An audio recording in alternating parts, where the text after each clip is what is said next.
Have you ever stopped, just paused to really think about the water from your tap? Probably not often enough. Right. It's just there. Clear, tastes fine, totally safe. Hmm. But where did it start? Not like that, I imagine. Often it's a river, maybe a lake or a reservoir, and it's got, well, sediment, microbes, maybe even pollution. Absolutely. It's a whole different world at the source. So the journey from that raw water to your glass, it's this amazing engineered process. It truly is. And that's our mission today, a deep dive into these carefully designed steps, the ones that clean, balance, and protect the water we all rely on. And it's fascinating because it's not just humans imposing technology. It's more like partnering with nature. Partnering, how so? We're essentially speeding up what rivers, wetlands, and soil do naturally over much, much longer timescales to cleanse water. Ah, okay, Yeah. so accelerating nature's own filter. Exactly. So every glass you drink isn't just clean, it's engineered safety. It's really the result of centuries of human ingenuity turning, murky river water into something we trust completely. We'll follow that journey, see why treatment varies so much place to place, and look at the cool chemistry behind it all. Okay, let's get into it. Before we trace that single drop of water, we need to understand something crucial: water treatment. It's not one size fits all. Not even close. It's incredibly diverse. Why is that? Well, the treatment methods really mirror the society they serve. Sometimes small, self-reliant, basic, other places, vast, complex operations. It always adapts It adapts to what specifically? to the local geography, the size of the population, and frankly, the resources available. Makes sense. So let's start small, like point-of-use systems. Right. Think private wells, maybe in rural areas. If that's your source, you're responsible for the quality. So treatment could be pretty basic. Often, yeah. Maybe just a simple filter or sometimes chlorine tablets, maybe a UV light, or even just boiling. Are there specific risks with well water? Definitely. Things like nitrates, especially near farms, arsenic in some geology, or bacteria if you're near septic systems. The main issue is less regulation, really. It depends on the owner being aware. Okay, moving up a bit. What about community water systems? Like for small towns? Yeah, small towns, maybe suburbs, serving hundreds, maybe a few thousand people. Where do they usually get their water? Often local groundwater, maybe a small reservoir. Treatment is a definite step up. Screening is common, chlorination almost always, basic filtration too. What if it's surface water, like that small reservoir? Then they might add flocculation and sedimentation. We'll get into those. Yeah. But cost and having the right expertise can be real constraints for these smaller systems. Right. And then you have the big ones, the large municipal plants for cities. Exactly. The behemoths, serving tens of thousands, sometimes millions. They're drawing water from major rivers or huge reservoirs. And their treatment process is extensive. Oh, yeah. The full advanced treatment train, as we call it. Screening, coagulation, flocculation, sedimentation, filtration, disinfection, everything. What makes them different besides the scale? Redundancy is key. Backup systems. Constant monitoring, often using SCADA systems, that's supervisory control, and data acquisition. Lots of lab testing. Highly trained professional staff. It's a 247 operation. Any famous examples? New York City is a classic. Treats billions of gallons a day. They have these amazing protected watersheds upstate, so the source water is incredibly clean. They actually blend that natural filtration with modern UV and chlorine. What about industries? Do factories have their own systems? Yes, often. Specialized or industrial treatment systems. They might focus on different things, maybe removing heavy metals, oils, or preventing scale buildup in pipes. They operate independently, but are still regulated. And for really tough situations, like extreme water scarcity. That's where advanced treatment plants shine. You see them in arid regions or very densely populated areas. Using cutting-edge tech. Right. Things like membrane filtration or osmosis, ultrafiltration, desalination, turning seawater into drinking water, and even reclaiming wastewater. Ah, the toilet-to-tap idea. Exactly. Places like Orange County in California or Singapore are leaders here. It's energy-intensive, expensive, yes, but becoming absolutely vital in drought-prone areas. Okay, so why so many variations? Just to sum up. It really boils down to a few key factors. Yeah. Population scale, the quality of the source water you start with, the money and resources available, and, of course, geography. So it's never just one answer. Never. Water treatment is tailored. Could be a single well and a chlorine tablet. Could be a massive plant with labs and engineers. But the goal is always the same. Safe, reliable water. Okay, now that we've got a handle on the variety, let's follow that drop of water through a typical comprehensive plan. This is our roadmap, right? Exactly. We'll hit the 7 key stages. There's the source water itself, then screening and intake, followed by coagulation and flocculation, then sedimentation, after that filtration, then crucial disinfection, and finally storage and distribution to get it to you. Each one a A safeguard. critical safeguard, ensuring what starts raw ends up safe in your home. All right, stage one, the source. This is where it gets really interesting, you said. The source tells a story. It absolutely does, Mhm. because where that water begins dictates everything that follows, what treatment is needed, how reliable the supply is, everything. Most cities use surface water, right? Rivers, lakes. That's the most common, yes. It's renewable, which is good, but it's exposed to pollution, microbes. Needs the full treatment works. Like New York City, you mentioned. Perfect example. Their Catskill, Delaware watersheds are heavily protected, forested land. Water travels down via gravity through aqueducts, over 1 billion gallons a day. And because the source is so clean. They got an EPA filtration waiver, which is rare. They rely heavily on UV and chlorine instead. The big lesson there, protect your watershed, dramatically cut your treatment needs and costs. Contrast that with somewhere like LA. Totally different story. Los Angeles imports huge amounts of surface water. Colorado River, Northern California aqueducts, hundreds of miles of pipelines, massive infrastructure costs, plus evaporation losses along the way. Okay, what about groundwater? From wells and aquifers, that seems like it would be cleaner. Initially, yes. It gets naturally filtered, percolating through soil and rock. Very common in rural areas or arid regions. But there are downsides. Oh, yes. Can be high in minerals. Think hardness, sometimes arsenic or nitrates naturally, or from farming. And the biggest risk, depletion, pumping out more, Yeah. it flows back in. Like Phoenix. Phoenix learned that the hard way. Historically, they relied heavily on groundwater. Overuse caused dramatic drops in the water table. Big crisis. So what do they do now? Now it's a mix. They import Colorado River water pumped over 300 miles. They use local salt and Verde rivers. And they have carefully regulated groundwater use. It shows how overuse forces complex, expensive solutions. And for coastal cities where it's dry, like parts of California, Desalination becomes a serious option, turning seawater into drinking water. using reverse osmosis. Primarily, yes. It's energy intensive, definitely expensive, but it's growing. Carlsbad, down near San Diego, has the biggest plant in North America. Supplies about 10% of San Diego's water. It's adaptation, pure and simple. And the other emerging option is reclaimed or recycled water. Yes, treating wastewater back to drinking water standards. It's a game changer, especially in water-scarce regions. Didn't you mention Orange County? They have the world's largest system for this, called potable reuse. Wastewater goes through microfiltration, then reverse osmosis, then UV light and peroxide, ultra-purified. And then what? Straight to the tap? Not quite. They inject it back into the groundwater aquifers. It blends, gets some natural treatment, and prevents seawater intrusion. Then it's drawn out later like regular groundwater. Produces about 100 million gallons a day. It essentially turns wastewater into a sustainable new source. Wow. So looking across the U.S., geography really dictates a region's whole water philosophy, doesn't it? Absolutely. Think about the Great Lakes, Chicago, Cleveland have relative abundance. Compare that to the desert Southwest Phoenix, L.A., Vegas grappling with scarcity, building massive pipelines, investing in reuse, desal, And the Northeast. protected watersheds like NYC or Boston. Then the South often relies on big rivers or reservoirs, maybe more vulnerable to pollution events. Atlanta, Houston, each place shapes its water story around its geography. Where water begins determines cost, treatment, sustainability. Okay, so the raw water arrives. It's at the treatment plant's doorstep. Stage 2, screening and intake. What's the absolute first thing? Keeping the big stuff out. Exactly. Think of it as the front gate, or maybe a bouncer. Its main job is protecting the pumps and everything downstream from large debris. It's the first handshake between the wild water and the engineered system. Well put. What kind of stuff are we talking about screening out? Oh, all sorts. Natural things. Okay. Sticks, leaves, logs, big clumps of aquatic plants, animals, sometimes fish, frogs. Yeah. And sadly, human debris. Trash, plastics, bottles, cans, large sediment clumps too. And if that stuff gets into the pumps? Bad news. Pumps are like the heart of the system.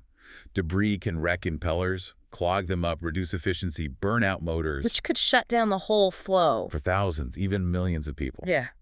Pumps are essential for moving that raw water, often lifting it from the source riverbank, reservoir edge, well field, and pushing it into the plant, sometimes miles away. Unless you're lucky, like NYC with gravity. Right, that's the exception. Yeah. Most places rely heavily on these raw water pump stations running 24/7. Are there different kinds of screens? Yes. You have bar screens, which are basically just metal bars spaced maybe 1 to 6 inches apart to catch really large objects. Then fine screens or traveling screens, which are like rotating mesh belts that catch smaller debris and are continuously cleaned off, And protecting wildlife. are crucially important. Oh. Fish screens are designed specifically for that. They have very low intake velocity so fish aren't sucked in, and often have ways to guide them safely back to the river or lake. So this screening stage, it seems simple, but it's fundamental. Absolutely.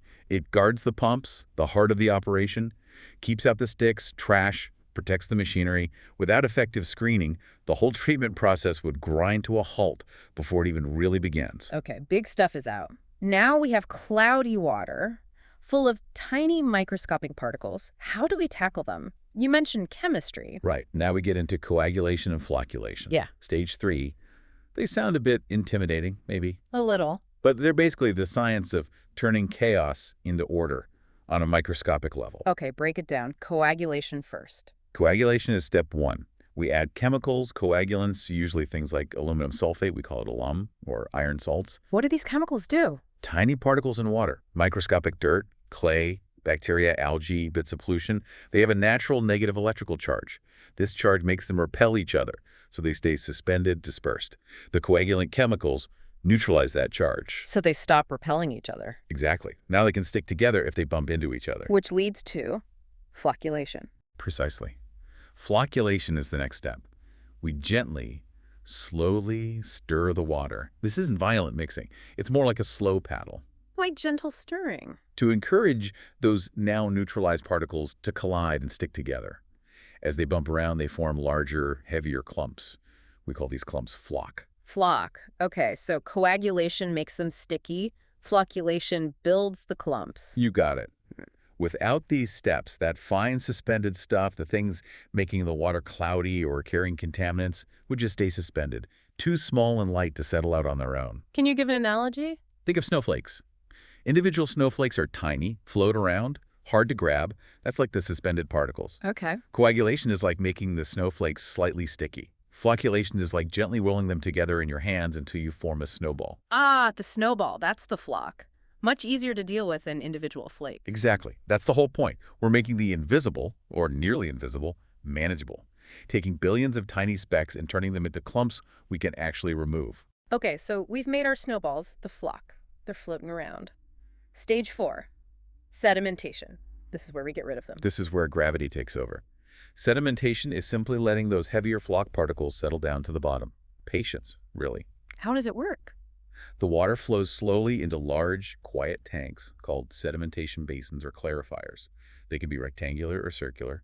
As the water sits relatively still, the heavier flock clumps drift downwards. And the clearer water stays on top. Exactly. You get a separation, cleaner water above, and a layer of subtle flock, which we now call sludge, accumulates at the bottom. Sludge. Sounds messy. It is, and dealing with sludge is another part of the plant's operation. But sedimentation itself is elegant. It's nature reminding us that clarity often comes with stillness. Like letting muddy water settle in a jar. Or pulp in orange juice. Perfect analogies. Or think of a snow globe. After you shake it, the flakes slowly drift down. Same principle. How long does this take? Typically, the water stays in these basins for maybe 2 to 6 hours. Enough time for most of the flock to settle. And why is this step so important before, say, filtration? Because it does the heavy lifting for particle removal. Sedimentation can remove something like 80 to 90% of the suspended solids, the flock we just made. Wow, that much. Yeah. If you tried to send water straight from flocculation to the filters, they'd clog up almost instantly.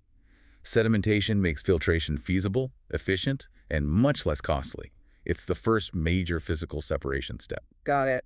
Clump it, then let it sink. Preparing the water for the next stage. Exactly, preparing it for the final polish. Now, a quick clarification. You mentioned screening way back at the start, and now we're talking about removing particles with sedimentation and heading towards filtration. People might wonder, aren't screening and filtration kind of the same thing, sieving stuff out? That's a really good question, and it's easy to get them confused. They both involve separating things from water, but the key differences are what they remove, how they work, and when they happen in the process. Okay, so refresh us on screening. Stage 2. Screening is the first defense. Its job is protecting the pumps and downstream equipment from large debris. Things you can easily see: sticks, leaves, trash, fish. We're talking inches, maybe centimeters. And the method is pretty basic. Metal bars, maybe moving mesh belts. It's coarse. Think of it like using a colander in the kitchen to drain pasta. You keep the big pasta pieces, let the water go. Or maybe pulling big rocks and logs out of a stream before you even try to use the water. Okay. And filtration, which is stage 5, coming up next. Filtration's purpose is entirely different. It's about removing fine, often microscopic particles that didn't settle out during sedimentation. Things like fine silt, clay, algae, bacteria, even some viruses. We're talking microns, millionths of a meter. Stuff mostly invisible to the naked eye. And how does filtration work? It's not just bars or simple mesh. No, it's much finer. Typically, water passes through layers of sand, gravel, sometimes anthracite coal or activated carbon. These layers trap the tiny particles. Think of a coffee filter holding back the fine grounds, letting only the clear liquid through. Or advanced systems might use membranes with microscopic pores. So key differences. Timing screening is first, filtration is near the end, scale big chunks versus microscopic specks, and goal protect equipment versus ensure final drinking water quality and safety. You nailed it. Screening is the bouncer at the door, keeping out the obvious troublemakers. Filtration is the final polish, the fine-toothed comb making sure only truly clean water gets through to disinfection and then to you. Excellent clarification. So after sedimentation has removed the bulk of the solids, the water is much clearer, but not perfect. Stage 5, filtration. This is where it gets that final polish. Exactly. Filtration is designed to catch the microscopic particles that were too small or too light to settle out completely. This includes remaining suspended solids, but also many bacteria, protozoa, and things that can affect taste and odor. How does it work typically? You mentioned sand and gravel. Right. The classic method is slow sand filtration or rapid sand filtration. Water flows down through carefully graded layers of sand, then usually gravel. The gaps between the grains trap the particles. It's partly physical straining, partly biological action in slow sand filters. And sometimes other materials, like activated carbon. Yes, granular activated carbon, GAC, is often included. It's fantastic at absorbing dissolved organic compounds, things that cause taste and odor problems, or even some synthetic chemicals. It acts like a sponge at the molecular level. Are there even more advanced methods? Oh, yes, especially in plants dealing with challenging water or needing very high purity. Membrane filtration is common now. Microfiltration, ultrafiltration, nanofiltration, and reverse osmosis, RO. These use membranes with incredibly tiny pores to physically block particles, microbes, and even dissolve salts in the case of RO. So filtration really ensures clarity and removes a lot of the remaining microbial load. It does. It's a crucial barrier, especially for things like protozoan cysts like Giardia or Cryptosporidium, which can be resistant to disinfection. Okay, the water is now clear. Looks great. But is it safe to drink yet? Stage 6, disinfection. This feels like the most critical step for health. It is arguably the most critical step for public health safety. Filtration removes a lot, but disinfection is what kills or inactivates any remaining harmful microbes, bacteria, viruses, protozoa that could cause disease. And you said earlier it's not just about chlorine. Definitely not. While chlorine is the classic, there's a whole toolkit, and it's a delicate balancing act. Balancing act. Yes, you need enough disinfectant to kill the pathogens effectively, and you need some disinfectant to remain in the water as it travels through the pipes to protect it all the way to the tap that's the residual. But you can't use too much because disinfectants themselves can react with natural organic matter in the water to form potentially harmful disinfection byproducts, or DBPs. DBPs, like trihalomethane. Exactly. Those are regulated by the EPA. So plants have to add enough disinfectant for safety, but not so much that they exceed DBP limits. It's a constant chemical challenge. So what are the main tools in the disinfection toolkit besides chlorine? Well, there's chlorine, cellulose itself, fast-acting, leaves a residual. Then there's chloramine, which is chlorine combined with ammonia. It forms a longer-lasting residual, which is great for large distribution systems and often produces fewer DBPs and has less taste to your door. Many big cities use it. Okay, chlorine and chloramine. What else? Ozone is a very powerful, fast-acting disinfectant. Excellent at killing microbes, including resistant ones like Cryptosporidium, and it also helps with taste and odor. Big downside. It doesn't leave a residual, so it's usually used as a primary disinfectant, followed by chlorine or chloramine for the residual. And UV light. You mentioned NYC uses it heavily. Yeah. Ultraviolet UV light is fantastic. Yeah. It doesn't kill microbes in the traditional sense, but it damages their DNA so they can't reproduce and cause disease. Very effective against crypto, too. Like ozone, no residual. So again, it's almost always paired with chlorine or chloramine. NYC's UV facility is the world's largest, a massive investment, because their watershed protection meant they could avoid building hugely expensive filtration plants. So combinations are common. Very common. Using multiple barriers like ozone or UV, followed by chloramine, gives robust protection against a wider range of pathogens while helping manage DBP formation. What about other things added around this stage? Fluoride. Right, fluoride is usually added here or just after disinfection. But remember, that's for dental health, preventing tooth decay, not for killing microbes. Plants might also add corrosion inhibitors, often phosphates, to coat pipes and prevent lead or copper from leaching into the water, especially in older systems. And they constantly adjust the pH to optimize disinfection and corrosion control. How do they control all this so precisely? Constant monitoring. Online sensors measuring chlorine residual, turbidity, pH in real time. Plus, extensive laboratory testing of water samples taken daily, sometimes hourly, from multiple points in the plant and throughout the distribution system. It's all tightly regulated under the Safe Drinking Water Act. So disinfection is this complex chemical cocktail, carefully managed and monitored 247, a balance between killing pathogens and avoiding harmful byproducts, ensuring safety right to the end user. That's a perfect summary. It's where chemistry meets public health trust. Okay, the water is clear, polished, disinfected, safe, job done. Not quite. Now it has to get to you. Stage 7, storage and distribution. And this is a massive, often hidden part of the system. Hidden infrastructure. Exactly. Yeah. Miles and miles of underground pipes, plus storage tanks, towers. If treatment is making the promise of safe water, distribution is delivering on that promise, sometimes days later. Where does it go right after leaving the treatment plant? Usually into large on-site storage tanks called clear wells. These provide some buffer storage. From there, it's pumped out into the distribution network. Which includes A complex web of water mains under streets, feeding smaller pipes to homes and businesses. It also includes large, ground-level storage reservoirs and those familiar elevated water towers you see. What do the towers and reservoirs do? They serve two main purposes: storing treated water to meet fluctuating daily demand, like morning rushes or firefighting needs, and maintaining adequate water pressure throughout the system. Water towers use gravity to provide pressure. How long is the water actually in this system before it reaches my tap? It varies a lot. Small town, maybe hours or a day. Large city with a sprawling network could be 2, 3, even 5 days sometimes. Utilities try to manage water age. They want turnover in the tanks and pipes every few days, ideally, to keep it fresh. And how does it stay safe during that journey? It could pick things up in the pipes, right? That's the major challenge. The first line of defense is that residual disinfectant, the chlorine or chloramine that we added back at the plant. It's there specifically to kill any minor contamination that might get in or any regrowth of bacteria within the pipes. Is that enough? Usually, but utilities do more. They conduct regular flushing of pipes, especially at dead ends, to pull fresh water through and prevent stagnation. They have numerous sampling stations scattered throughout the entire city or service area where they take samples daily or weekly to test chlorine levels, check for bacteria like E. coli, and monitor turbidity. What about the storage tanks and towers? Can water stagnate there? It can be a risk. That's why many modern tanks have mixing systems installed to keep the water circulating and ensure the disinfectant residual stays evenly distributed. Maintaining water quality within the distribution system is a huge operational focus. You mentioned different grades of water earlier. Is all this effort just for drinking water? Primarily, yes. This whole process we've described is for producing potable water, water safe for drinking, and all domestic uses. That's the highest standard, the most expensive to produce. But there are other grades. Yes. Some areas have separate systems for non-potable water, maybe for large-scale irrigation, industrial cooling, street cleaning. It receives less treatment, so it's cheaper. And then there's reclaimed water, that treated wastewater we talked about, often delivered in distinct purple pipes, strictly for non-drinking uses like landscape irrigation or industrial processes.